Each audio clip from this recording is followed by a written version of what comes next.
असल्याने या ठिकाणी आपण सगळे लोक एकत्रित आलो आहोत आणि जेव्हा जेव्हा दिल्ली संकटात असते त्यावेळी मराठी माणूस हा दिल्लीच्या मदतीला येत असतो. आपल्याला माहिती आहे दिल्लीचेही तख्त राखीतो महाराष्ट्र मानला आणि म्हणून आज ज्यावेळी दिल्लीमध्ये एक कुशासन आपल्याला पाहायला मिळत आहे, एक भ्रष्टाचार, अनाचार, दुराचार यांनी भरलेलं शासन आपल्याला पाहायला मिळत आहे आणि ज्यावेळी देशाचे यशस्वी प्रधानमंत्री माननीय नरेंद्र मोदीजींनी बदलाचा नारा दिलाय, बदलाचा आता परिवर्तनाचा नारा दिलेला आहे, आपदा नहीं सहेंगे हा नारा दिलेला आहे, त्यावेळी माननीय मोदीजींच्या नाऱ्याला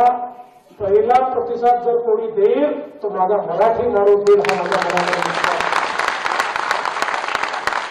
मी नुकतंच पानिपतला जाऊन आलो आणि आपल्याला पानिपतचा इतिहास माहिती आहे की पानिपतची लढाई याकरता झाली होती की अहमद शाह अब्दाली ज्यावेळेस भारतावर चालून आला होता आणि भारतावर चालून आल्यानंतर अहमद शाह अब्दालीने ज्यावेळेस दिल्लीवर राज्य करण्याचा मनसुबा तयार केला त्यावेळी दिल्लीच्या तेव्हाच्या मुघल साम्राज्याने मराठ्यांना पत्र लिहून मदत मागितली आणि सांगितलं दिल्ली वाचवण्याकरता तुम्ही या ठिकाणी या आणि दिल्ली वाचवण्याकरता मराठे त्या काळामध्ये या ठिकाणी आले होते आणि त्यावेळी मराठ्यांची फौज ही अहमद शाह अब्दालीने बघितली त्यावेळी अहमद शाह अब्दालीने पहिल्यांदा तहाचा लखोटा पाठवला आणि सांगितलं की सिंध, पंजाब आणि मुलतान हे तीन माझ्या अफगाणिस्तानचे किंवा माझ्या राज्याचे भाग आहे असं जर तुम्ही मान्य केलं तर उरलेला संपूर्ण भारत हा मराठ्यांचा आहे असं मी मान्य करून या ठिकाणून जाईल, अशा प्रकारचा तहाचा लखोटा त्यांनी पाठवला होता. पण मराठे कधीही स्वतःचा विचार करणारे नव्हते. छत्रपती शिवरायांनी मराठी माणसाला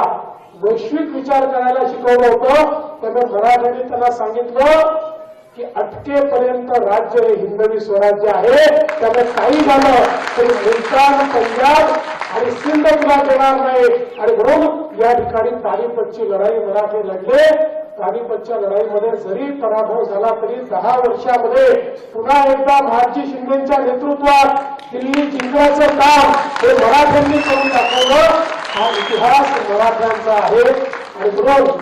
मला असं वाटतं की आज पुन्हा एकदा ज्यावेळी ही दिल्ली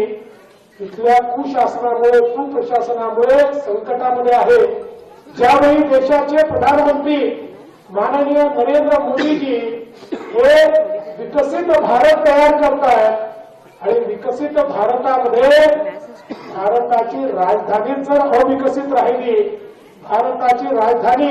ही जर झुग्गी झोपडीनी भरलेली राहिली, भारताची राजधानी ही जर प्रदूषित राहिली आणि